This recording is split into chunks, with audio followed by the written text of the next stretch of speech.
On the East Coast, medical garbage continues to wash up on beaches, and one of the culprits has been charged. In the West, forest fires continue to rage in 12 states. NBC Nightly News with Tom Brokaw. Good evening, I'm Garrett Utley. Tom Brokaw is on vacation. It is the unpleasant side of a long, hot summer. Pollution and destruction of natural resources of land meant to be enjoyed. Today, more beaches on the East Coast were closed because of medical debris washing up, including dead laboratory rats. Here's Jennifer McLogan. More than a dozen beaches from Cape Cod to Delaware, including 2 oceanfront national parks, remain closed. Medical waste, hypodermic needles, blood bags, even dead laboratory rats continue to wash up. On New York's Long Island, the Nassau County Department of Health believes it may have found one of the culprits. This local hospital, 8 miles from the ocean, has been charged with 5 violations for improperly disposing of contaminated waste. It should have been incinerated, but apparently was dumped in a nearby landfill. A truck had deposited what appeared to be infectious waste. An alert employee saw it. A supervisor then followed the truck back to South Nassau Community's Hospital. Within the waste, there appears to be 25 orange bags that at this time do not appear to be autoclaved. The hospital denies the charges and says its infectious waste is sterilized and taken away by private haulers for incineration. We have bags that have the autoclave markings on them. That means they've been sterilized. The material is inert and, according to state regulations, is safe for disposal. Beachgoers are horrified. I feel bad that we can't keep a lid on it and, prosecute them and make them abide by the rules. Today in Rhode Island, officials said they have traced waste from their beaches to New York area hospitals, drugstores, and ambulance services. You're somewhat light years away from identifying a target and being able to conduct an investigation that's going to give you a defendant. New York's environmental commissioner says his state won't take all the blame. Whether or not the material that has washed up on Massachusetts and Rhode Island beaches recently or on New Jersey beaches is responsible to New York City, I have my doubts. Officials in New York and New Jersey say they have found refuse which may lead them to other hospitals. They are also looking for any connection between those hospitals and their private waste haulers. Jennifer McLogan, NBC News, New York. And in the West, an environmental nightmare of a different sort, wildfires. They are burning tonight in 12 states. In South Dakota and Idaho, where temperatures hovered near 100, the flames were so intense they forced 700 people from their homes. 4 houses were destroyed and 4 more were damaged. In Yellowstone National Park, the fires are the worst in park history. Officials had been letting the wildfires burn as long as they threatened no buildings or people. But as NBC's Don Oliver reports tonight, the firefighters are now having to change tactics. Interior Department admitted today that 85,000 acres burning in Yellowstone Park are too many, and that from now on, lightning-caused fires will be fought. The decision follows criticism that the Park Service has allowed the situation in Yellowstone to get out of hand. Hi, I'm Don Hodell. Interior Secretary Donald Hodell came to Yellowstone today to see the fire situation for himself and to attempt to deflect the criticism of his agency. He said all that is reasonable and appropriate is being done and blamed problems on the weather. Along comes this 1 in every 200 or 400 year drought condition. So I don't think the park people feel it was a miscalculation. And what they have done is said we're going to take steps to protect Grant Village and Old Faithful and some of the other facilities in the park. One of those attending Hodell's news conference was an angry resident of Gardner, Montana, who said the smoke is killing his town. They should have stopped them when they started. As the Interior Secretary toured the park by air, firefighters were sending out helicopters loaded with jellied gasoline in an attempt to stop the advance of the fire near Old Faithful. The napalm-like mixture is dropped and ignited ahead of the fire in hopes that it will burn toward the main blaze and cause a fire break. Park officials continue to insist that Old Faithful remains out of danger, but fire crews were busy thinning out brush and timber around the perimeter of the compound, and dozens of fire pumpers were lined up in a parking lot at the ready. It sprinkled a little bit here today, not much of a rain, but firefighters say the weather now is less conducive to fire than it was a couple of days ago. Don Oliver, NBC News in Yellowstone National Park. And also this evening on NBC Nightly News, what do these places have in common, the Persian Gulf and France? Answer, most Americans can't find them on a map. Bob Abernathy reports on the sad results of a nationwide geography test. And the Shroud of Turin. Did it cover Christ's body? Stephen Fraser shows us the latest scientific investigation to lay this riddle to rest. The Reagan administration is renewing its war of nerves against Panama strongman Manuel Noriega. The White House won't confirm or deny it. But NBC's Andrea Mitchell reports tonight that another effort to drive Noriega from power has been approved. More than a year after first deciding to oust Noriega, the president approved a secret plan to step up the efforts. Sources tell NBC News that the plan calls for weakening Noriega by trying to destabilize his palace guard, the Panamanian Defense Force. The classified intelligence finding authorizes the delivery of U.S. communications equipment to ousted Panamanian President Arturo Duvalier, still in hiding, so that he can try to win the loyalty of key Noriega officers. But Mr. Reagan did not approve military action against Noriega, and he has still not accepted a proposal from George Shultz to kidnap Noriega and bring him to the United States. While neither confirming nor denying that he has ordered covert action, the president clearly wants Noriega out. Certainly he is not good for Panama or good for our relations. The White House said the president called President Duvalier 10 days ago to tell him that the U.S. has not given up on its efforts to get rid of Noriega. This after reports that the Noriega opposition is becoming demoralized. We will have to continue paying a price until the dictatorship is overthrown. Meanwhile, congressional critics accuse the White House of leaking word of the covert plan to scare Noriega and prop up a failed policy. This is not the kind of psychological warfare that is going to lead to Noriega stepping down. I think it's politics. I think it comes down to a question of trying to pretend that we're doing something. Some administration officials concede that the plan is designed more to pacify the Noriega opposition than restore democracy in Panama. One top official said Noriega is going to leave when Noriega is ready to leave. Andrea Mitchell, NBC News at the White House. At the United Nations today, Secretary General Perez de Cuellar met with Iraq's foreign minister and said a ceasefire in the Iran-Iraq war could be arranged by next week. In Washington, meanwhile, Defense Secretary Carlucci hinted today that after a truce is arranged, the U.S. might accept a Gulf peacekeeping force that includes the Soviet Union. NBC's Jim Miklaszewski is at the Pentagon tonight. Jim, what's behind this signal to Moscow? Garrick, the U.S. just doesn't want to say or do anything that might hamper the UN peacekeeping efforts in the Persian Gulf or foreclose any options. So Pentagon officials are saying tonight that, yes, there could be a role for the Soviets in the UN peacekeeping force, if there is one. But apparently they will insist that whatever the Soviet role, it be non-military. But, Jim, doesn't this represent a real change in American policy towards the Soviets in the Gulf, because we've been trying to keep them out of the Middle East for many years? Officials here say it does not indicate a change in policy. The ultimate goals remain the same: end the Gulf fighting, reduce the number of U.S. warships in the Gulf. And today, Defense Secretary Frank Carlucci said the Soviets haven't been particularly helpful in the Gulf. So the bottom line remains the U.S. wants to keep the Soviet military out. Jim Miklaszewski, thank you very much. Also in Washington today, the judge presiding over the Iran-Contra trial of Oliver North said some of the charges against North may be dropped. Federal Judge Gerhard Gesell said that the central conspiracy charges will have to be dismissed unless prosecutors win release of secret documents which are crucial to their case. At the White House today, there was a meeting which attracted relatively little notice but was highly significant. President Reagan greeted Karli Gross, the new communist leader of Hungary. He is the first East European leader to visit Washington in 10 years. Gross has been in office only since May. He is pushing ahead with the reforms which have made Hungary the most open society and economy in the East Bloc.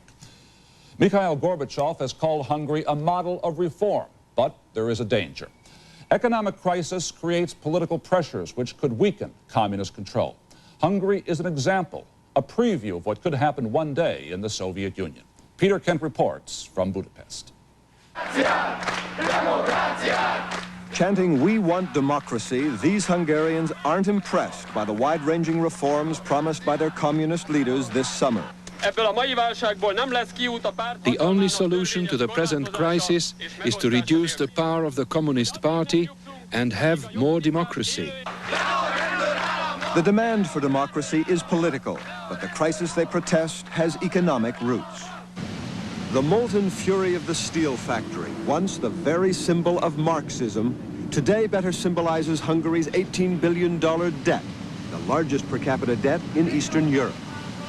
Long unfulfilled dreams of a worker's paradise now include the specter of unemployment as unproductive, overmanned factories shut down.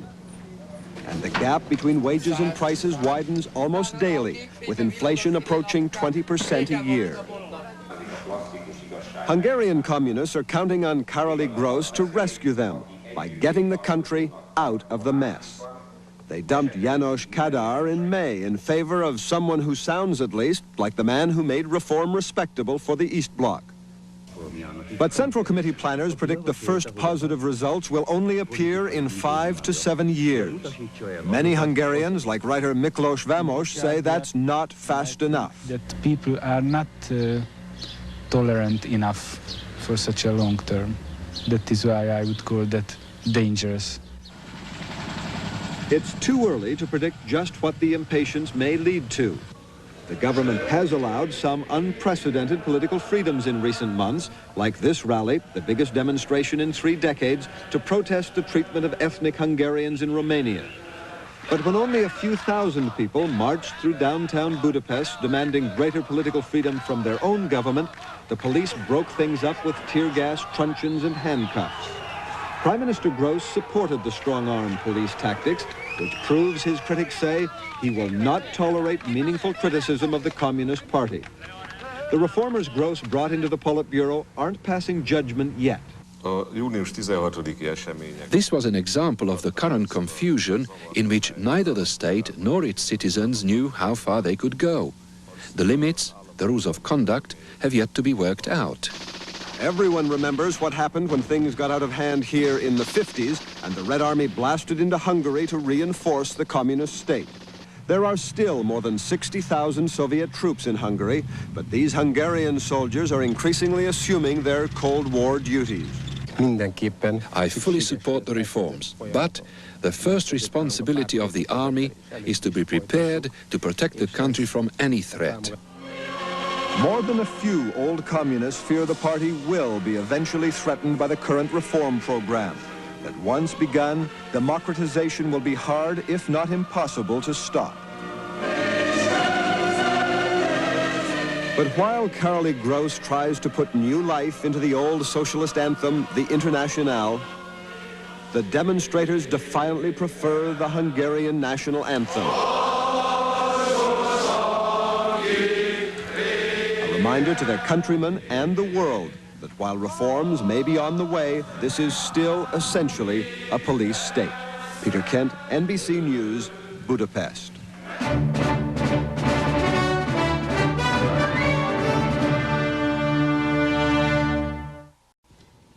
Michael Dukakis got the boost he wanted from last week's Democratic National Convention.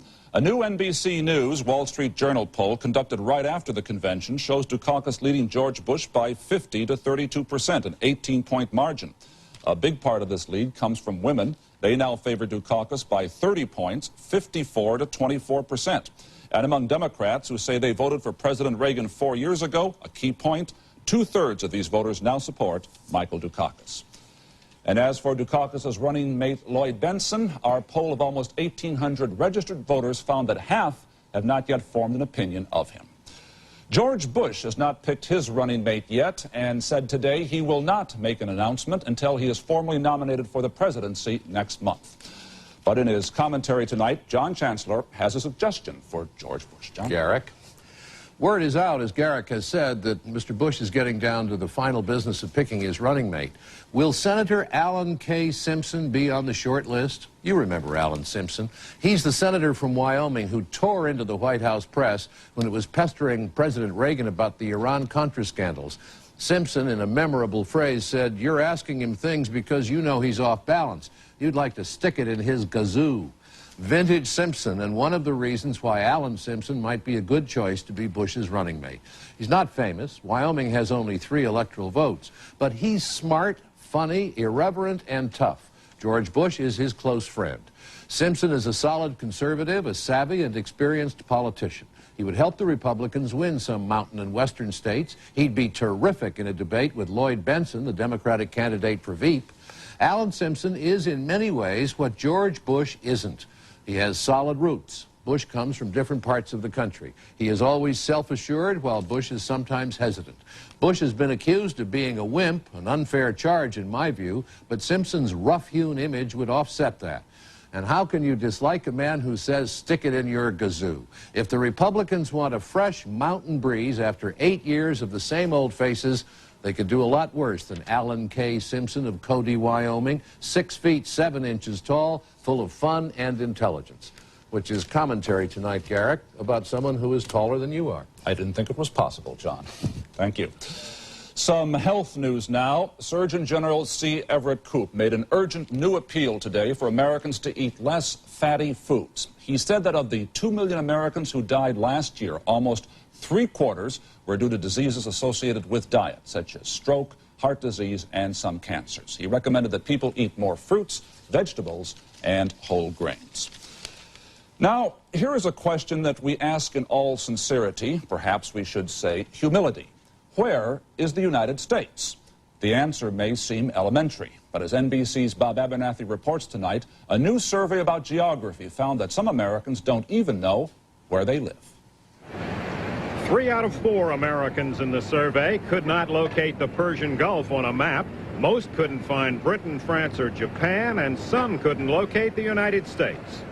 It's a good thing our ancestors found their way to our shores, because today, 24 million Americans, 1 in 7, cannot find the United States on a map. The National Geographic Society commissioned the Gallup poll to give a geography quiz to more than 10,000 people in 9 countries. Among all adults, Sweden, West Germany, and Japan came in first, second, and third. The U.S. was 6th. For 18 to 24-year-olds, the U.S. trailed everyone. You've heard of the lost generation? Well, we found them, and they are lost. They haven't the faintest idea where they are. Here are some of the questions Gallup asked Americans and some of the responses we got today when we asked the same things. Question: where is Central America? In the Gallup survey, 45% did not know. Central America is on the other side of the world somewhere. America, right? Florida. Question: in what country have the Sandinistas and the Contras been fighting? Only half said Nicaragua. Egypt. El Salvador. Over in the desert in Saudi Arabia.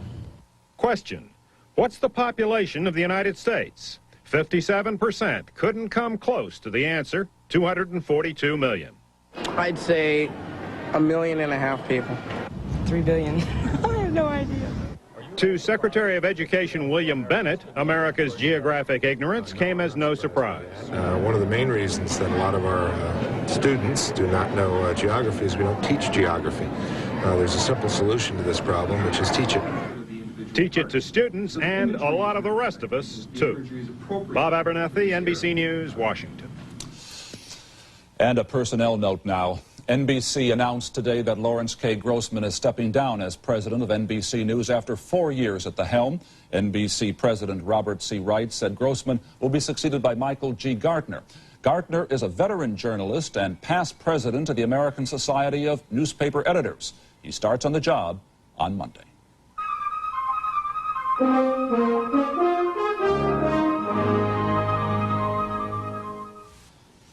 It is a mystery.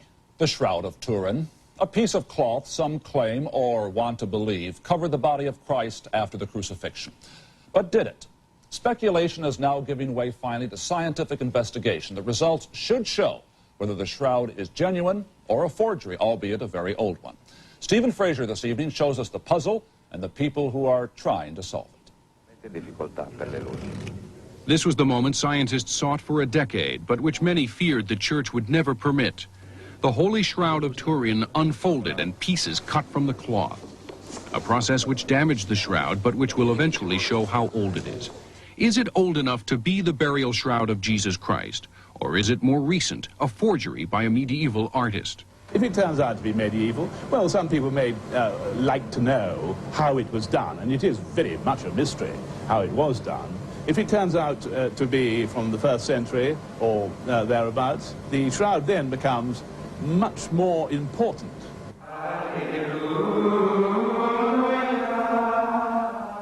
The church makes no claims about the shroud, which is stored behind the altar of Turin Cathedral in a darkened chapel. 14 feet long, it bears the image of a man whose wounds are consistent with accounts of Christ's crucifixion. Scratches around the head, holes in the wrist and feet, and at the side of the chest. Welts on the back in the shape of the iron weights tied to the ends of Roman whips. The shroud has withstood a blitz of 20th century science without revealing how these images got onto the cloth. Electron scanning microscopes, X-ray fluorescences, laser spectrographs, computerized relief modeling all fail to explain why the image has not penetrated the fibers of the linen as would paint or other pigments.